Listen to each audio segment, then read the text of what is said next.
trying desperately to start before 8 p.m. because then we could say we actually started the far side of 7:30. It's like everybody's inside doing what they were doing outside, like they didn't get enough of it. Oh, it's darker in here, that's why. So everybody's off to the side, which is good because there's no one over in this side, but that's okay. I suspect there might be one or two people coming in shortly. They appear to be getting used to our scheduling. And I just want to make a point that Bill Levity was in fact here at 7:31. Oh, you were, because you were here about 7:17. 7:17. Yes. When you were going for your Finch and chips. My Finch and chips. Yes. I had to change, get the dirt off me, the working oil, and make myself presentable. I thought this was a working class. Well, it sort of is. Kind of. It sort of is, yeah. Get to the roots of things, get it all cleaned up. It's kind of like polished. We were just having a talk about that on open mic nights, that sometimes the dependency of structure or the need for groups of people to find structure can sometimes take away the flavor of the spontaneity of, Really? Like when the words flow from you when you've got off a day of work and the dirt's still on your clothes, it's got meaning. Let's hope so, yeah. I mean, yes, it's got a lot of meaning. But really, you find the other ones, sometimes they lack because of structure? I'm not quite sure. No, we were just discussing that sometimes structure gets to that point where you start trying to better everything. Oh, yes. Yeah. And part of it's not about getting better, it's about being where it was and being able to maintain itself. Mm-hmm. I think I realized that 7 or 8 years ago. Sometimes preparation, you can over-prepare and lose the spontaneity. That's two things you have to try and get at the same time. If you're not, that's like being in theater. You know that. You try to pull off the same show each night like it's the first one. That's a trick, isn't it? Yep. Yep. Mm-hmm. You're good at that. Well, we'll see. I had a year off. I could be rusty. Yeah, he's going to be at the 39 Days of July this year as a singer-songwriter. I know. That'll be exciting, yeah. What? A reincarnation, yes. That's right. No, you're the nations. You are the nations. And you don't have a car anymore. Your car and nation. The love of words. Eh? Isn't it fun to play with words? I'm disappointed you didn't invite me to the end of the puzzle. Did you actually finish the last one? No. I just got fed up with it. It's been there for 7 months. No one was finishing it. People said there were pieces missing, so they wouldn't finish it. So you moved it? Gave up. So the next puzzle I picked out was a really nice one, but then thank God Eugene took a look at it. Our Eugene took a look at it and took the measurements and then measured the table and went, no, wrong table. Can't spill off the edges. No. So now we had to switch to a smaller one. But no one seems to be. I'm the only one that's been doing anything. I've got 3 pieces together so far. Anybody who wants to play with the puzzle can. Yeah. Speaking of puzzles, you've looked with this puzzled look. Are you ready to start? Yeah. Yes, I'm just coming out of the other guy and other guy to become this guy. That's right. I'm ready. Sharp as a tack. Yeah. Okay. Ladies and gentlemen, this is For the Love of Words, hosted by Bill Levity, on our 12th season. No? Working on our 12th year. Season. Right? That could work. We're almost 11 and a half. Words, choosing the right word is, That's right. Yeah. Who used to do that? The guy Charlie Farquharson. Oh, he was great. He was great for misplacing words and double entendre, and it worked each time. It would be a cutting knife sometimes. Bit of an art, wasn't it? It was. Charlie Farquharson. Where did you think he ad-libbed? He was a big ad-libber? I think after a while it would just be natural to ad-lib. Your mind just thinks like that. Mm-hmm. Yeah. Wacky. It's like if you try to have a conversation with Dr. Ted Cadillac sometimes. Is it like that, Ted? Worse. Spontaneous?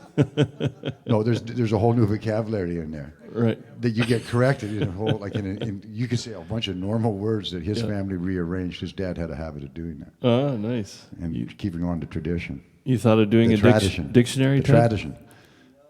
The Family Dictionary would be good. Right, right, good. Teach by You doing. wash your car. You Right. wash your hair. That's right. You wash your clothes. Is that that's Eastern, isn't it? Warsh. The thing that drives a boat is the Kerpeller. Kerpeller. Oh yeah. My dad said that in the boat store, and he was talking to the young kid. Oh yeah, where's your Kerpeller? And the kid's like, oh, the propellers are over here. He kept correcting him, and my dad just kept going. No.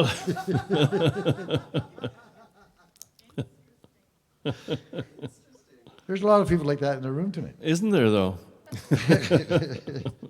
Let's find out who they are. Lucky us. Take it away, Bill. Okay, here we go. Thank you, John. All right. Yes. Wow. Okay. Nice. I was lucky enough to come to the open mic last week, and I was really driving Eugene, but I brought my guitar. And John had invited Jean to hear Tanya, who was wonderful. And Jean played with her a fair bit. John Wade was playing with her, and who's the drummer? Paul Jutras. And our Mr. Hadfield had a rock and roll trio. And those were kind of a little punkier songs than you normally sing, were they? Were they written for rock and roll? Oh, that's right. You didn't want to embarrass him by saying it was about. I remember you saying that. Sorry, we won't bring that up. She's back again on June 17th. Oh, oh yeah, she's amazing. Yeah, wow. Monday night and then Tuesday night. Good. Yes, I guess that's a lesson for those of you who want to be in a rock band. Don't write all your songs about the bass player, because he gets embarrassed and loses his place in the song. All right, I have a novel to read from. See if you can guess what it is. On the morning the last Lisbon daughter took her turn at suicide, it was Mary this time, and sleeping pills, like Therese. The two paramedics arrived at the house knowing exactly where the knife drawer was, and the gas oven, and the beam in the basement from which it was possible to tie a rope. They got out of the EMS truck, as usual moving much too slowly, in our opinion, and the fat one said under his breath, "This ain't TV, folks. This is how fast we go." He was carrying the heavy respirator and cardiac unit past the bushes that had grown monstrous and over the erupting lawn, tame and immaculate 13 months earlier when the trouble began. Cecilia, the youngest, only 13, had gone first, slitting her wrists like a stoic while taking a bath, and when they found her, afloat in her pink pool, with the yellow eyes of someone possessed and her small body giving off the odor of a mature woman, the paramedics had been so frightened by her tranquility that they had stood mesmerized.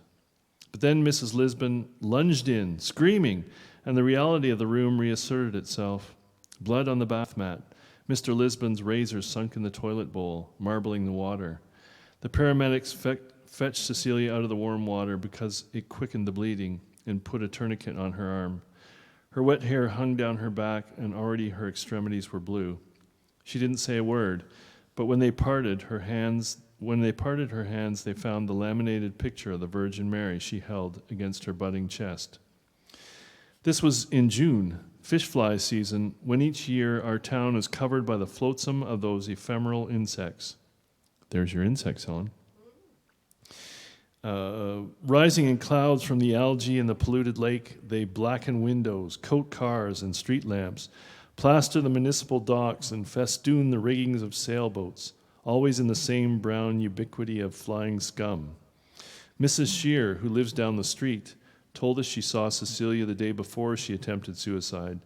She was standing by the curb, in the antique wedding dress with the shorn hem she always wore, looking at a thunderbird encased in fish flies. "You better get a broom, honey," Mrs. Shear advised, but Cecilia fixed her with her spiritualist's gaze. "They're dead," she said. "They only live 24 hours. They hatch, they reproduce, and then they croak. They don't even get to eat." And with that, she stuck her hand into the foamy layer of bugs and cleared her initials, CL. Nice. I think that's pretty brave to start your novel with suicide. It is called The Virgin Suicides by Jeffrey Eugenides, and a very good movie as well.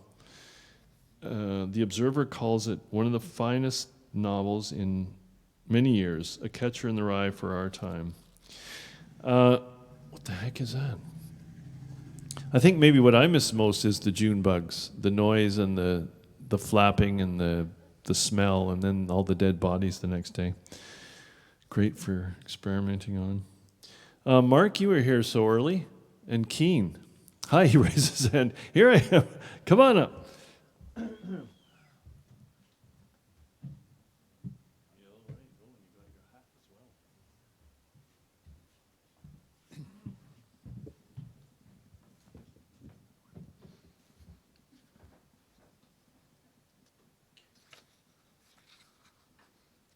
So,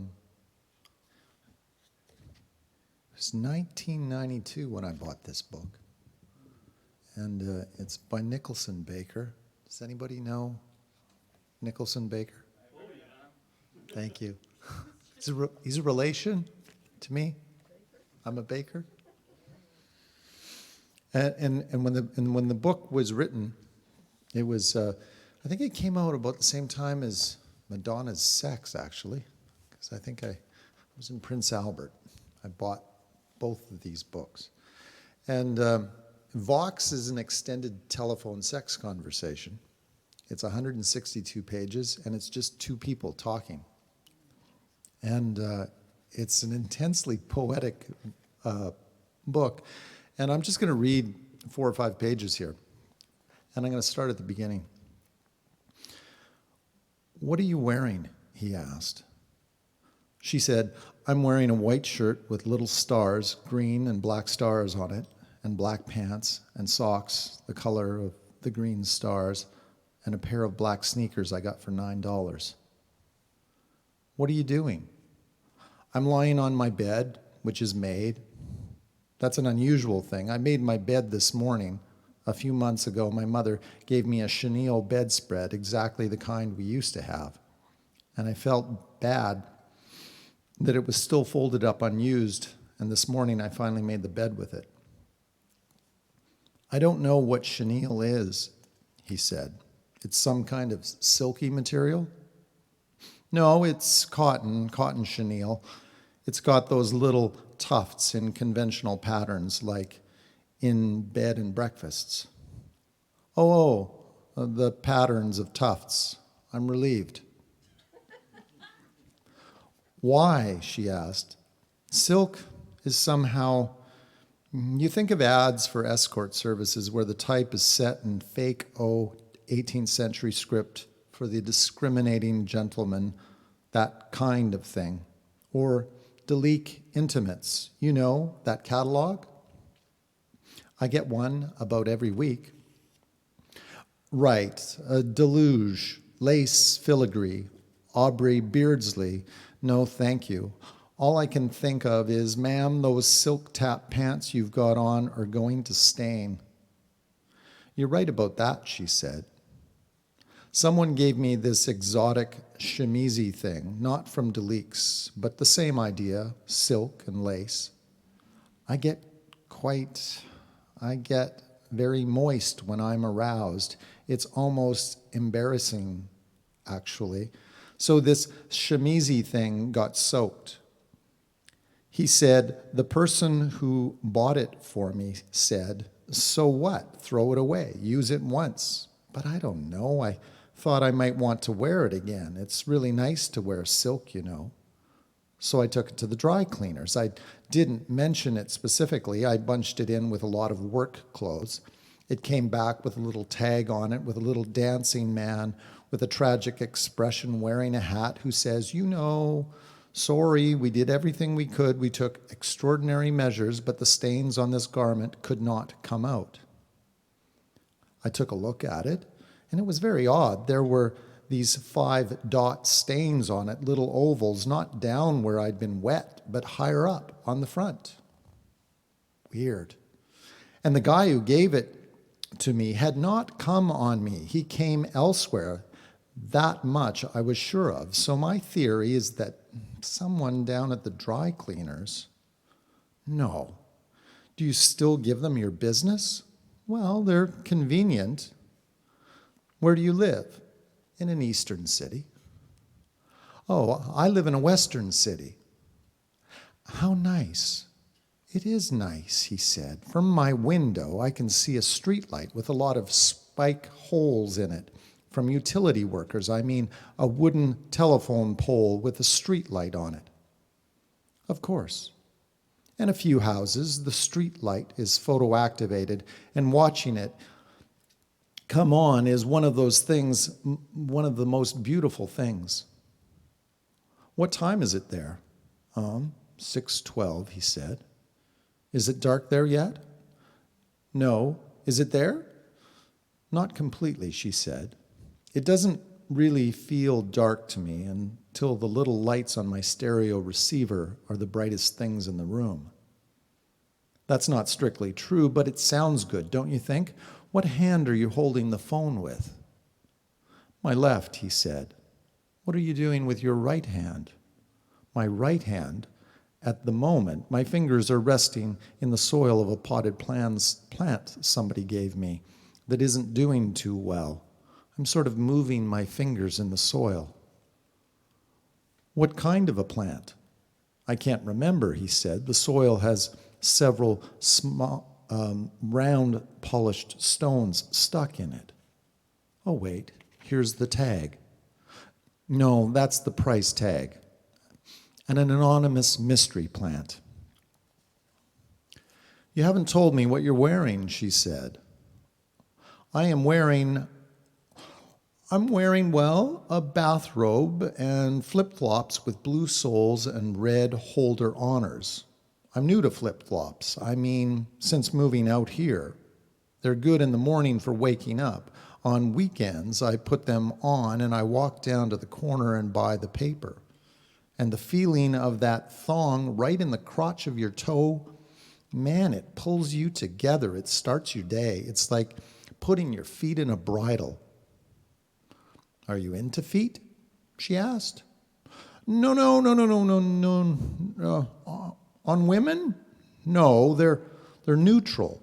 They're about like elbows. In my own case, I do what? Well, I do very often when I'm about to come, I seem to like to rise up on the balls of my feet. It's something about the tension of the leg muscles and the ass muscles. It puts all the nerves in communication. It's as if I'm coming with my legs. On the other hand, when I do it, I sometimes feel like some kind of high school teacher bouncing on his heels or like some kind of demagogue rising up on tiptoe and roaring out something about destiny. And then at the very top of your relief, you come into a tissue, she said. Yep. The things we do for love. I knew this person, a doctor, who once told me that he liked to hyperventilate when he was masturbating like a puppy. He got very scientific about it. He said that hyperventilating decreases the ionized calcium in the blood, alters neural conductivity, does this, does that. I tried it once. He said when you're almost there, almost panting and panting, hee-ha, you're supposed to do this thing called a valsalva, which is where you take a breath and you clump your throat shut and push hard, and if you do it right, you're supposed to have a mind-blowing orgasm, tingling extremities, tingling roots of your hairs, tingling teeth, I don't know, the whole business.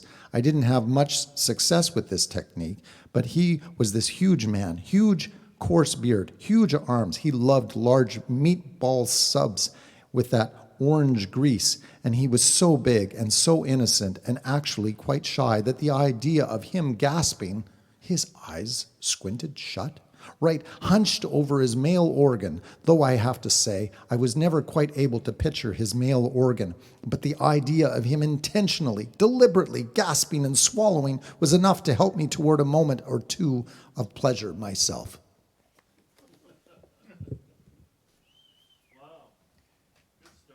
Anyhow, I was thinking about this book, and I was like that was 28 years ago, and that was, the thing was, none of you, some of you would know this, but telephone sex was a brief thing, You know, people would pick up a phone and call, and somebody on the other end would have a dialogue with them. And now we have Facebook and Twitter and Instagram and texting. People text. They don't even have telephone conversations. So in that sense, this book felt kind of exotic. But again, it is depressing because it's about technology and ultimately it's a very masturbatory book. The people are not meeting in this book. It's all in their heads.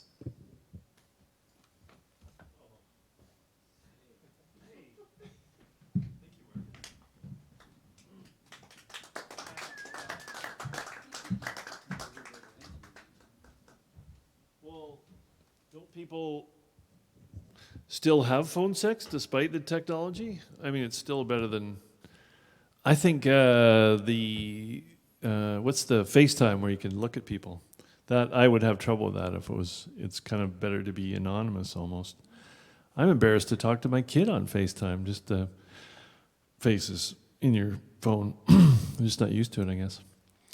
Anyway, maybe some of you other people could comment on your phone sex habits. So Mark will be enlightened. I'm a little disturbed about the doctor, not his thing, but just I don't think I can go to him as a doctor now that I've heard that. Friend of Mark, are you reading? There. Is that a no? Okay. Bob and Helen, did you come up with something? Mr. Hadfield. We can't hold you back any longer. Okay. It's going to be a brief but riotous show. Brief what? It's going to be a brief but riotous show. Brief and riotous. Well, I wrote something that's, I timed it. It's 47 minutes and 35 seconds. That's perfect for tonight, yeah. Yeah, I thought one day it's going to come in useful. I sure hope it holds your attention. Eugene said some things don't hold his attention. So these are no good. I'm continuing in the vein that I started, which was cab stories, because I thought that it was a good exercise. I'm still not. If anybody would like to comment after to tell me whether I should keep doing this, feel free. This story is called The Two Boxes. The radio finally barked at him and he had a trip. He'd been sitting on the hotel taxi stand, smoking cigarettes, waiting and wondering if staying there was such a good idea. The address was at a club on Seymour, and he was given a destination in North Burnaby. Not a bad ride, well worth the wait, and it gets better. They got in the back. She was very animated, sexual, and talkative. The guy was somewhat subdued, yet obviously in her spell and at her mercy. It was a scene he had witnessed more than a few times, always interesting. She kept up a distracting chatter the whole way. "What's your name, honey?" "Mark." "Where you from?" "Edmonton." "How long you here for?" "Couple days." He was perfect. Mark was young, naive, and completely taken in by her duplicity. She was so feminine, it's almost a parody.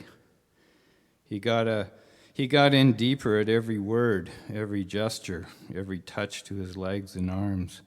She loved him. This emboldened her further. He watched them in the rear view, through the invisible barrier separating the driver from whatever was going on back there. She began to discuss the money and how it would be a good idea to get it out of the way now so they could just forget about it. And then she would make him feel oh so good. She rested her hand near his crotch. The guy pulled out his wallet. The cabbie could see that it held a lot of cash. She was reaching into the billfold and extracting what she wanted. Mark sat there bashfully in her spell, giving her access to his wallet in a way he would never do ordinarily. She took what she wanted and stuffed it into the little white purse with the gold chain hanging from her shoulder. As they neared Burnaby, she suddenly announced she was really hungry. "Why don't we stop at this great burger drive-in just ahead? Buy me a burger, fries, and a Coke. It'll only take a few minutes." And wasn't he hungry too? He was anything she wanted him to be. Ironic, really. Something's up, the cabbie thought. He pulled into the burger joint, parked, and the guy got out. She stayed in the car and watched him disappear inside. Then she leaned forward, keeping an eye on the door, dropped her act, and said in a frantic, lower voice, "Let's go, now, go, go." Ah, he thought, here it is. He hesitated, time to think fast. Accomplice to a ripoff or loyalty to the mark? There's a record of the guy ordering the cab. It took a split second. He said, "That guy called the cab. He's my customer. I'm waiting for him."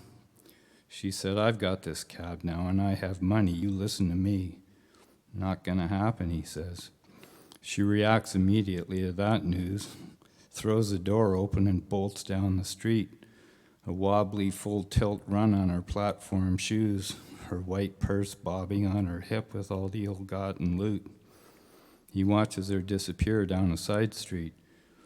He's a bit shocked by the suddenness, but thinks, this should be fun. The meter's still ticking.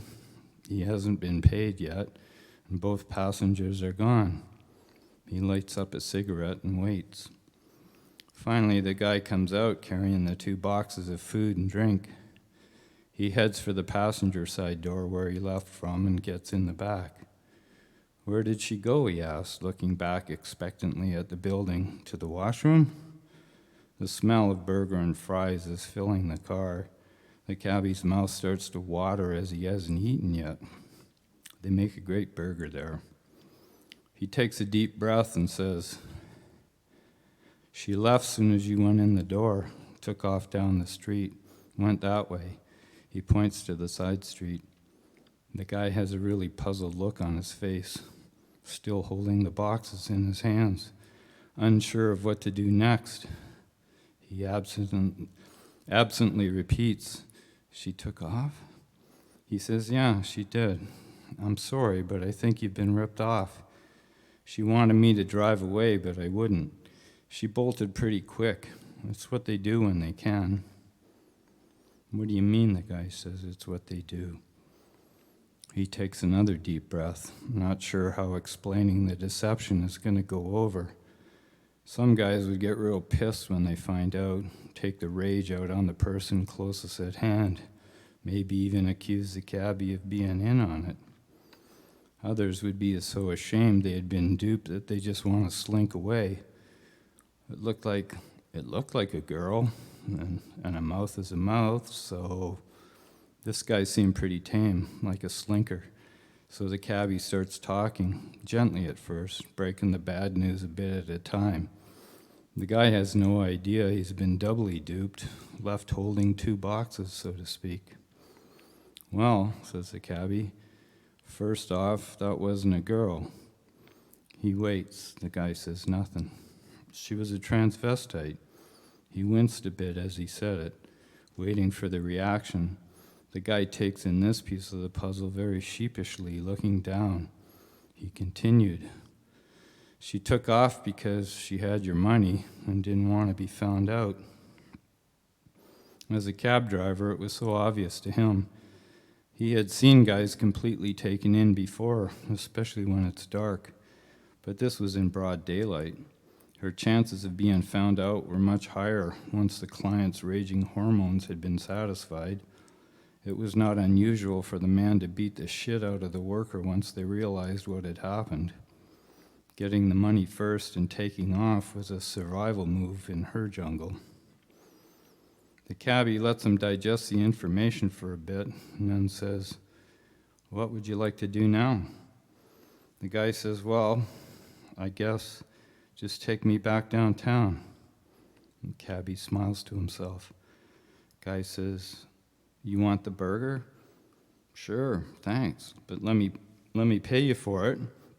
He just says that. The guy went, "No, that's okay. Thanks for waiting. I feel like an idiot."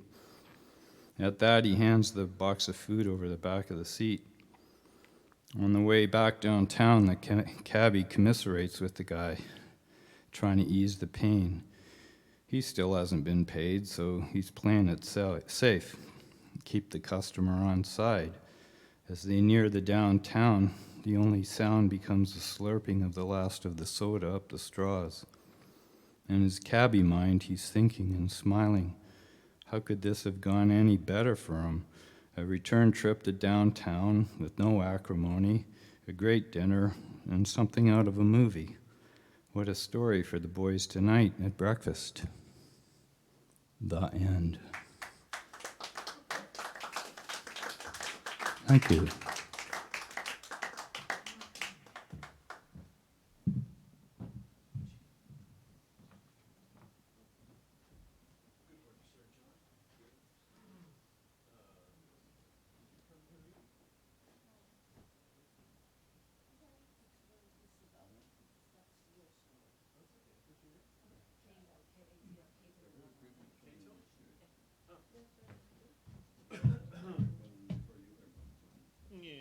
Thank you, John. Are you the cabbie? Please welcome Cato.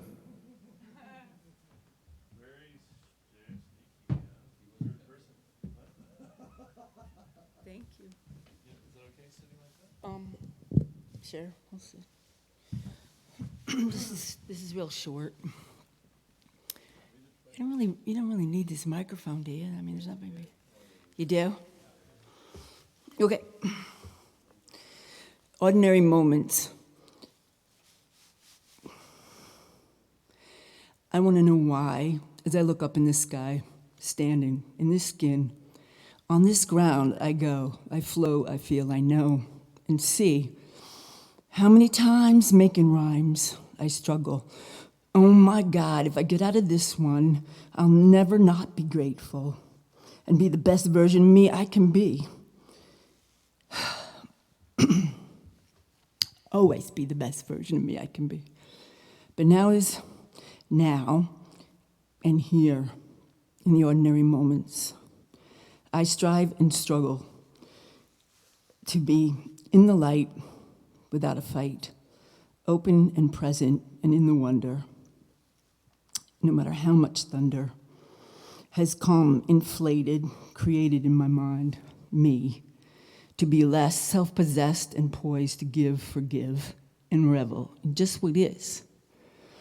Not to be wishing to be where I'm not, thinking everything is greener. To be alive, healthy, wealthy, and wise without disguise. To live and give each day in my way. Beguiled by the ordinary moments. That's it. You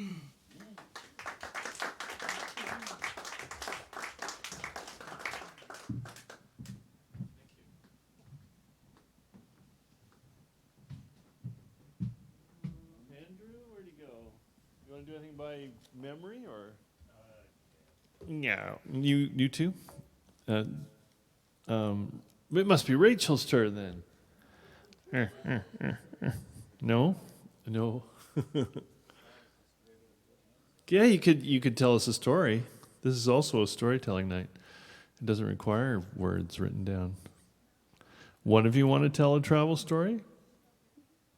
Oh, there you go. A tandem story. Do you want 2 chairs or a bench? Oh, come on. You could do it. You're fresh from travel.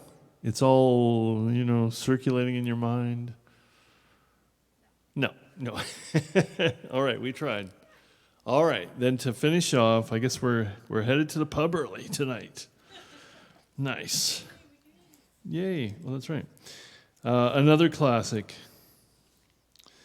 The exterior of a 2-story corner building on a street in New Orleans, which is named Elysian Fields. Where does that come from? Paris. Originally what? Paris. Oh, okay, right, that's right. And it's what happens in Elysian Fields? Well, it's the fields of heaven. Fields of heaven. Ah, okay. and runs between the L&N tracks and the river. The section is poor, but unlike corresponding sections in other American cities, it has a raffish charm, sort of like Mark. There you go. The houses are mostly white frame, weathered gray, with rickety outside stairs and galleries and quaintly ornamented gables. This building contains 2 flats, upstairs and down. Faded white stairs ascend to the entrances of both. It is the first dark of an evening early in May. The sky that shows around the dim white building is a peculiarly... I just put my hammer down. I can't say it. Peculiar.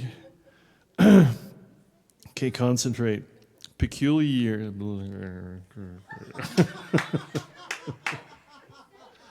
I was practicing my Shakespeare the other night. It was going really well. Peculiarly. Close? Peculiarly. Ted, how do you say this word? Where'd he go? How would your father say this word? Peculiarly tender blue, almost a turquoise, which invests the scene with a kind of lyricism and gracefully attenuates the atmosphere of decay. Ooh, I like that phrase. You can almost feel the warm breath of the brown river beyond the river warehouses with their faint redolence of bananas and coffee. A corresponding air is evoked by the music of Negro entertainers at a bar room around the corner. In this part of New Orleans, you are practically always just around the corner or a few doors down the street from a tiny piano being played with the infatuated fluency of brown fingers. This blue piano expresses the spirit of life which goes on here. 2 women, one white and one colored, are taking the air on the steps of the building. The white woman is Eunice, who occupies the upstairs flat, the colored woman a neighbor. For New Orleans is a cosmopolitan city where there is a relatively warm and easy intermingling of races in the old part of town. Above the music of the blue piano, the voices of people on the street can be heard overlapping. 2 men come around the corner, Stanley Kowalski and Mitch. They're about 28 or 30 years old, roughly dressed in blue denim work clothes. Stanley carries his bowling jacket and a red-stained package from a butcher's. They stop at the foot of the steps. "Hey there, Stella, baby!" Stella comes out on the first floor landing, a gentle young woman, about 25, and of a background obviously quite different from her husband's. "Don't holler at me like that. Hi, Mitch." "Catch. What? Meat." He heaves the package at her. She cries out in protest, but manages to catch it. Then she laughs breathlessly. Her husband and his companion have already started back around the corner. "Stanley, where are you going?" "Bowling." "Can I come and watch?" "Come on." "Be over soon." "Hello, Eunice. How are you?" "I'm all right." "Tell Steve to get him a poor boy's sandwich, 'cause nothing's left here." They all laugh. The colored woman does not stop. Stella goes out. "What was that package he threw at her?" She rises from the steps, laughing louder. "You hush now." "Catch what?" She continues to laugh. Blanche comes around the corner carrying a valise. She looks at a slip of paper, then at the building, then again at the slip, and again at the building. Her expression is one of shocked disbelief. Her appearance is incongruous to this setting. She is daintily dressed in a white suit with a fluffy bodice, necklace and earrings of pearl, white gloves and hat, looking as if she were arriving at a summer tea or a cocktail party in the Garden District. She's about 5 years older than Stella. Her delicate beauty must avoid a strong light. There is something about her uncertain manner, as well as her white clothes, that suggest a moth. "What's the matter, honey?" "They told me to take a streetcar named Desire and then transfer to one called Cemeteries and ride 6 blocks and get off at Elysian Fields." "That's where you are now." "At Elysian Fields?" "This here is Elysian Fields." They mustn't have understood what number I wanted. "What number are you looking for?" She wearily refers to the slip of paper. 632. "You don't have to look no further." "I'm looking for my sister, Stella Dubois. I mean, Mrs. Stanley Kowalski." "That's the party. You just did miss her, though." Can this be her home? "She's got the downstairs here, and I got the up." "Oh, she's out? You noticed the bowling alley around the corner?" I'm not sure I did." Well, that's where she's at, watching her husband bowl. You want to leave your suitcase here and go find her? No. I'll go tell her you come. Thanks. You're welcome. She wasn't expecting you? No, not tonight. Why don't you just go in and make yourself at home till they get back? How could I do that? She owns this place, so I can let you in. She gets up and opens the downstairs door. A light goes on behind the blind, turning it light blue. Blanche slowly follows her into the downstairs flat. The surrounding areas dim out as the interior is lighted. The two rooms can be seen, not too clearly defined. The one first entered is primarily a kitchen, but contains a folding bed to be used by Blanche. The room beyond is a bedroom. Off this room is a narrow door to a bathroom. Whew. I know. That's where all the excitement comes from, because she's sleeping in the next room, and I think it's a curtain, not a door, and she can hear all the goings-on of Stanley and Stella. How long has it been since you watched this movie, saw it on stage? Anybody ever seen it as a stage play? No? We did it years ago at the old Shawnigan Hall. I wasn't in it. Very exciting to watch. What? I wasn't in it. Oh, I wanted to be, but I guess I didn't audition. Favorite plays? Anyone? Mr. Mowat Stevens, our famous reader who hasn't been out in a while, he posted something online. Did you see that? It's about using theater and the arts effectively for change in the world, so that you're kind of centering your art or the play on climate change or dirty politics or something. Nobody read that? You did? What did you think? Yeah. You weren't compelled? I felt like I should be compelled, but I wasn't really compelled. I know. It's kind of like if directing art for a purpose, then you feel like it's not the normal course of art. Or I kind of felt that. What do you think, Mark? Specifically purposed art? Oh, she does, doesn't she? Mark, you're not saying anything. You thinking? Okay, he's thinking. He will tell us at the bar. Anybody else want to read or tell a story? You don't have to have anything written down. Rachel. You could just tell a travel story and we'd be thrilled about Andrew's family and the manly things they do in the woods. How about that? Ooh, yeah, come on. You got some good stories, girl. Come on. It's a secret. Oh. Mahalia, you want to tell a story? I will. I'm trying to. You sure you don't want to tell a story? Okay. Thank you, everybody. That was lovely. We had more audience than readers, apparently, but that's good. That's fine. Thanks to John. We'll be back here next month. Unless Ted wants to tell a story. No, you got a lot of stories. He once told us his life story in 7 minutes and 50 seconds. I think that was. Thank you, everybody. What's that? It was part of it, that's right. It was an abridged version. Oh, before we go, what's the difference between demigod and demagogue? I've always been confused by that. Demi-glaze, right. So there's three things that could all be the same, but they're not. Demigod, a half a god, I guess, literally. Oh, demagogue, not the same, not demi, okay. And what does demagogue mean? Tyrant? Oh, good definition. A speechifying tyrant. Oh, true. He can, and perhaps demi-glazed. Okay, thank you, everybody. We'll see you again next time.